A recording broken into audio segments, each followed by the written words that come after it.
Baik, Assalamualaikum warahmatullahi wabarakatuh. Kita akan lanjutkan materi kita mengenai mengulas mengenai tinjauan pustaka ya. Kita akan lanjutkan. Sebelumnya kita bicara mengenai sumber-sumber yang kredibel. Nah, sekarang kita akan menganalisis ya atau mengenali sumber-sumber yang tidak kredibel ya. Yang pertama adalah yang disebut sebagai sumber yang tidak kredibel adalah blog pribadi, postingan medsos atau situs tanpa verifikasi ya. Jadi kalau teman-teman bikin uh, situs ya, bikin bikin blog ya, kemudian teman-teman kan suka bikin postingan atau melihat postingan-postingan orang di media sosial ya, itu tidak bisa menjadi rujukan bagi karya ilmiah. Kenapa? Karena blog pribadi dan postingan media sosial itu biasanya tidak dihasilkan dari sebuah riset yang berbasis ilmiah juga gitu ya. Kebanyakan mereka berbasis opini pribadi ya, yang sangat-sangat subjektif gitu, dan bahkan mungkin dikeluarkan karena punya motif tertentu ya. Banyak sekali postingan media sosial yang lahir dari pencitraan ya, bukan hasil sebuah riset mini bahkan ya, tapi merupakan curhatan saja gitu ya. Bahkan banyak juga orang bisa mengarang bebas di blog pribadi maupun di media sosial.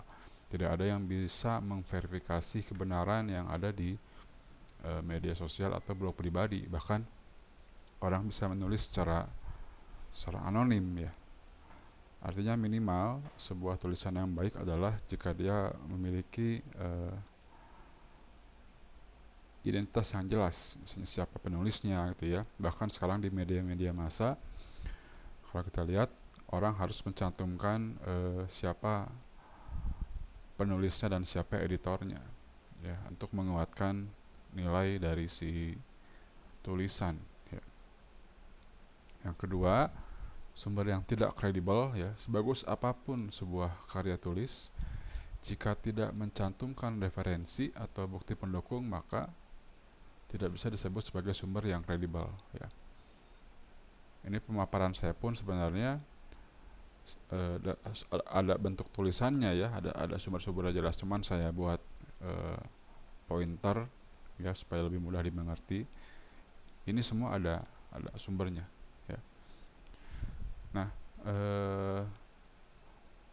jadi sebagus apapun, misalnya teman-teman membuat suatu tulisan yang disusun berdasarkan buku-buku yang bagus, jurnal-jurnal yang bagus, tapi jika tidak disertai dengan daftar pustaka atau referensi, ya daftar referensi, maka nilai ilmiahnya akan rendah.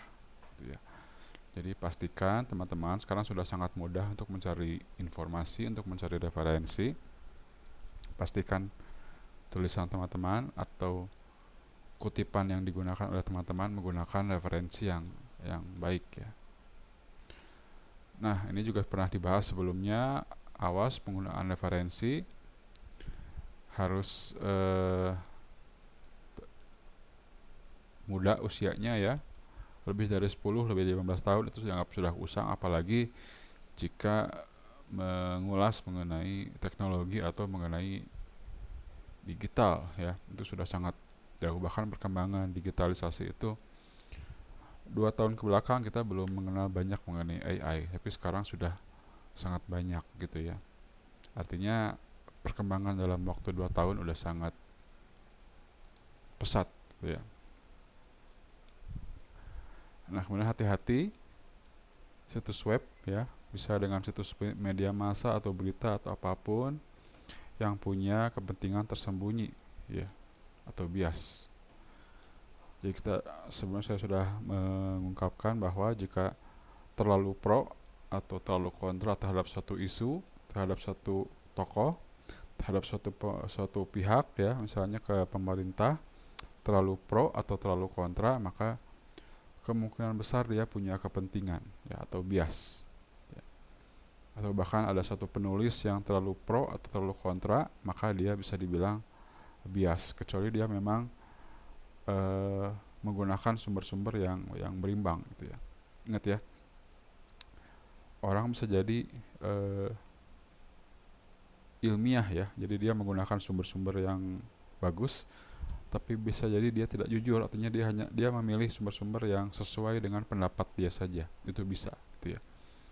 Misalnya saya anti sama India misalnya ya, ada banyak eh, sumber buku mengenai India, ada yang bicara mengenai keunggulan budayanya, ada yang bicara mengenai peradabannya ya, tapi ada juga yang bicara mengenai betapa joroknya mereka, betapa kotornya mereka. Nah, semuanya ada ya, semuanya ilmiah, tapi ketika saya hanya mengambil yang buruknya saja, itu yang dinamakan dengan bias gitu ya. Artinya saya punya satu pemikiran bahwa India itu kotor, dan saya hanya mengambil referensi yang sesuai dengan pendapat saya. Itu namanya bias ya. Kemudian penulis tidak jelas, yang pasti kalau penulis sudah tidak jelas berarti sudah tidak jelas, tidak kredibel aja ya. Penulis yang jelas pun bisa tidak kredibel, apalagi yang penulisnya tidak jelas. Sudah pasti informasi yang didapatkan tidak akan bisa diverifikasi. Kemudian ini tidak punya otoritas akademik, artinya ya tadi ini berhubungan dengan yang pertama ya, blog pribadi, postingan media sosial itu tidak punya otoritas akademik, tidak punya nilai akademis, dan jarang diperbaharui gitu ya. Dan hati-hati juga dengan postingan media sosial ya. Ini berhubungan dengan tingkat kedewasaan seseorang. Kita sering bicara atau sering melihat fenomena jejak digital ya. Dimana dulu orang berkata A, sekarang B ya, permasalahkan ucapan yang A ya. Itu tidak fair menurut saya gitu ya. Karena orang pasti berubah, orang pasti mengalami perkembangan pemikiran ya. Pemikiran kita ketika kita masih SMA tidak bisa di-compare dengan pemikiran kita ketika sudah S1, sudah S2 gitu ya. Artinya ketika dulu kita suka sama tokoh A atau suka sama artis A, dan sekarang kita kontra, kita tidak suka ya, kita tidak bisa di, di dipertentangkan dengan pendapat kita yang lama gitu ya. Karena orang pasti berubah ya. Jadi tidak fair yang dinamakan dengan mengulas jejak digital ya. Karena orang pasti berubah. Tidak ada orang yang mengalami stagnansi perkembangan pengetahuan ya, kecuali dia memang tidak pernah belajar gitu. Dulu teman-teman mungkin pernah suka sama si A gitu ya, pernah punya pasangan si A itu, sekarang punya pasangan B ya, bukan berarti kita bisa di-judge ya, salah bahwa kita pernah dekat dengan A gitu. Karena itu adalah perkembangan kehidupan gitu. Tidak masalah, karena itu bagian dari proses bahwa kita pernah mengenal si A, kemudian sekarang mengenal si B, dekat dengan si B ya. Maka kita hanya bisa dinilai berdasarkan apa yang keadaan terakhir kita gitu ya, keadaan saat ini, bukan pemikiran kita di masa lalu gitu ya. Pemikiran kita ketika kita belum mendapatkan banyak wawasan, banyak pengetahuan ya. Walaupun demikian teman-teman makanya harus hati-hati dalam membuat postingan media sosial, karena mungkin ada banyak orang yang akan menjudge, menilai dari postingan media sosial ya. Oke. Nah ini ya, hati-hati kalau tulisan ya, hati-hati dengan media massa ya, karena media massa sekarang tadi sudah pernah saya jelaskan, tujuannya adalah untuk mencari viewers, mencari klik ya. Untuk mendapatkan viewers, untuk mendapatkan klik, mereka harus memiliki judul-judul yang bombastis ya, atau hanya memuat berita-berita yang mempengaruhi emosi gitu ya. Ketika ada pejabat memberikan pidato selama sejam, wartawan hanya akan mencari 1-2 kalimat yang kira-kira kontroversial, yang bisa diangkat ke publik, yang bisa mempengaruhi emosi publik gitu ya. Jadi kehilangan konteks secara keseluruhan. Misal ya, saya pernah jelaskan sebelumnya ada kalimat dilarang sholat gitu ya. Padahal kalimat penuhnya adalah dilarang sholat bagi orang yang sedang halangan. Tapi oleh orang yang ingin mempengaruhi opini, hanya diangkat dilarang sholat saja ya. Yang sisanya tidak dimuat. Nah, itu makanya yang disebut dengan penggiringan opini ya. Tujuannya adalah untuk menggiring opini, mempengaruhi emosi, bukan untuk memberikan informasi ya. Karena untuk memberikan informasi berarti dia harus menyimak semua kalimatnya secara utuh dan menyimpulkan secara objektif gitu ya. Kemudian ini untuk mengevaluasi sumber ya. Jadi kalau teman-teman saya sebutkan sebelumnya harus kritis ya. Harus kritis terhadap semua informasi yang teman-teman dapat. Itu yang membedakan intellectuals dengan bukan intellectuals. Yang pertama adalah siapa penulisnya, apakah dia ahli di bidangnya. Siapa ini penting ya. Misalnya ada yang mengatakan A, kita lihat dulu background si A ini apa ya. Apakah dia punya portofolio, punya punya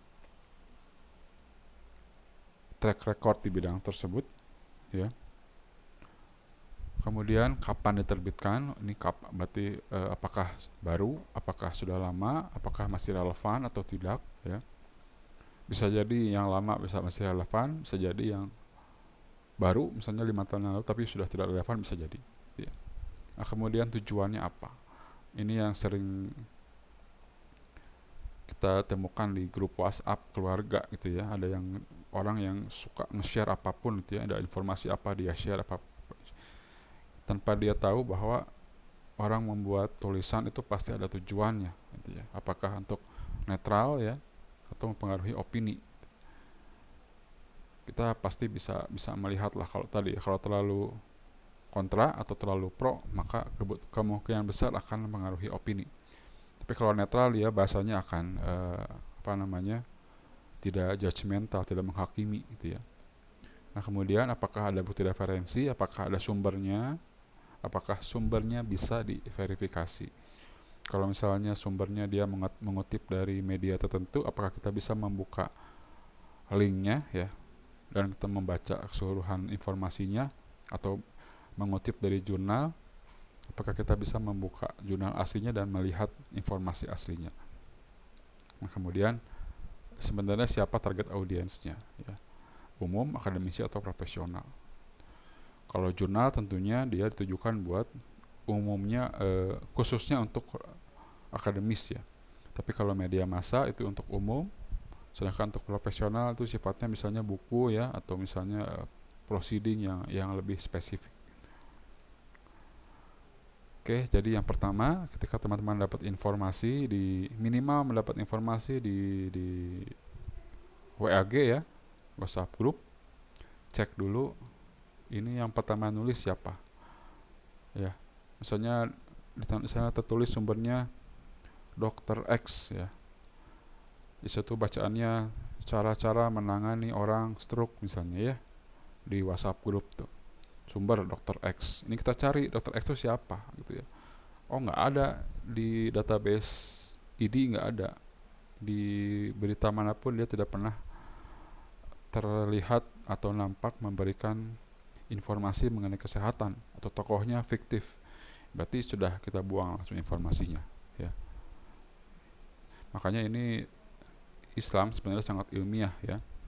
Kalau kita melihat proses pengumpulan hadis ya, itu sampai menggali siapa perawinya ya, penulisnya yang meriwayatkan, dan dia akan memverifikasi apakah orang itu pernah berbohong atau enggak. Kalau pernah berbohong sekalipun atau beberapa kali, langsung dianggap tidak sahih ya, tidak punya kekuatan, tidak punya nilai hadis yang dia riwayatkan. Nah, ini proses yang sangat ketat dalam Islam untuk mensahkan sebuah hadis ya. Kemudian ada dua macam sumber, yaitu sumber primer dan sumber sekunder. Ya. Keduanya punya fungsi, ya, punya kegunaan dalam sebuah penelitian, ya, yang saling melengkapi. Jadi primer itu yang utama, sekunder itu pendukung. Ya. Apa itu primer? Primer itu kalau kita bicara mengenai sejarah misalnya, ya, ini adalah bukti langsung. Misalnya, ya, teman-teman menyaksikan proses pemilu 2024, ya. Teman-teman kemudian menceritakan proses tersebut dalam sebuah tulisan, gitu ya. Nah, itu disebut sebagai sumber primer. Kenapa? Karena teman-teman mengalami sendiri dan ditulis pada masa yang sama, artinya masih dalam tahun 2024 misalnya, ya. Itu adalah informasi primer. Orisinal artinya belum diinterpretasikan. Ketika teman-teman mewawancarai seorang manajer di bank atau di perusahaan manapun, informasi rekaman tersebut menjadi informasi primer, ya, informasi orisinal yang belum diolah, ya. Ketika sudah diolah, sudah diinterpretasikan, itu menjadi sumber sekunder, ya. Ketika sudah ditafsirkan, ya, itu menjadi sekunder. Jadi kalau Al-Quran itu primer karena asli dari Rasul keluarnya, tapi ketika sudah diinterpretasikan, sudah ditafsirkan, maka tafsirnya itu disebut dengan sekunder, ya, tangan kedua istilah, ya. Nah, ini digunakan untuk menangkap perspektif otentik dari sebuah peristiwa. Jadi kalau misalnya yang disebut primer adalah autobiografi itu artinya biografi seorang yang ditulis sendiri, gitu ya, di luar benar tidaknya, ya, itu disebut sebagai sumber primer. Atau misalnya teman-teman bikin surat, ya, bahkan teman-teman bikin status di medsos, ya, itu adalah sumber primer yang menceritakan kehidupan teman-teman, gitu ya. Fotografi itu pasti primer karena dibuat pada masa yang sama, gitu ya. Dan rekaman berita. Jadi video dan fotografi itu disebut sebagai sumber primer. Kemudian dokumen resmi seperti arsip dan pidato, ya, ini adalah sumber primer juga, sumber utama juga, ya. Nah, apa itu yang sekunder? Ini kebalikannya yang tadi, ya. Jadi kalau hasil analisis atau interpretasi menjadi sumber sekunder. Jadi kalau teman-teman bikin skripsi, maka skripsi tersebut menjadi sumber sekunder. Sumber primernya apa? Wawancaranya, gitu ya. Dan disusun ini oleh pihak yang tidak langsung mengalami peristiwa tersebut, ya. Jadi kalau misalnya teman-teman dengar perkataan seseorang, gitu ya, saya dengar dari si X gini, maka informasi yang teman-teman ucapkan itu adalah sumber sekunder karena tangan kedua, ya, sudah bukan orang yang mengalami, ya, dan itu biasanya sudah mengalami bias, gitu ya. Ketika A bilang 100.000, kita bilangnya 100 ribuan, itu sudah beda, ya, sudah beda arti dan itu sudah jadi bias, gitu. Itu disebut dengan sumber sekunder.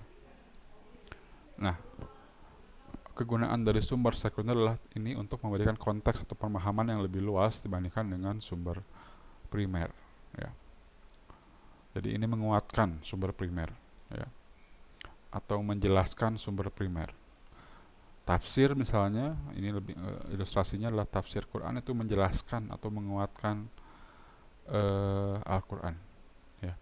Hadis juga menguatkan Al-Quran, menjelaskan ayat Al-Quran, gitu ya. Atau misalnya pendapat ulama, ya, itu menguatkan ayat-ayat, ya, yang tadinya orang tidak bisa memahami, tapi setelah ada tafsir, setelah ada pendapat ulama, maka orang bisa paham, gitu ya. Nah, contoh apa sekunder adalah buku teks, ensiklopedia, jurnal, analisis, ulasan, basis data akademik. Nah, sekarang pertanyaannya adalah jika laporan keuangan apakah primer atau sekunder? Ya. Kalau melihat di sini, ya, kira-kira data keuangan atau laporan keuangan itu hasil pengolahan atau asli, ya. Ternyata dia adalah hasil dari pengolahan, ya. Sumber aslinya ya pasti laporan hariannya, ya. Tapi kemudian ketika sudah diolah menjadi laporan keuangan, dia menjadi sekunder. Tapi bagi peneliti ini bisa menjadi primer jika dia didapatkan langsung dari bank, gitu ya. Ya, artinya ini masih multi tafsir ya antara primer dan sekunder untuk laporan keuangan, tapi secara penelitian jika dia didapatkan langsung dari bank ya atau dari perusahaan, maka dia disebut sebagai sumber primer, ya. Misalnya kita ke perusahaan A, minta laporan keuangannya, dikasih sama pimpinannya, itu seperti hasil wawancara ya gitu ya. Jadi punya kekuatan sebagai sumber primer. Tapi ketika dia sudah dianalisis, sudah diinterpretasi si laporan keuangannya, hasil interpretasinya menjadi sumber sekunder. Nah, ini bedanya. Ya, kalau yang primer itu langsung orisinal, sedangkan yang sekunder itu merupakan hasil interpretasi, ya, masih raw ya, raw itu masih mentah, belum diolah. Ini menambah, kalau sekunder itu sudah ada sudut pandang, sudah ada analisis, sudah ada konteks tambahan, ya. Nah, ini keahliannya,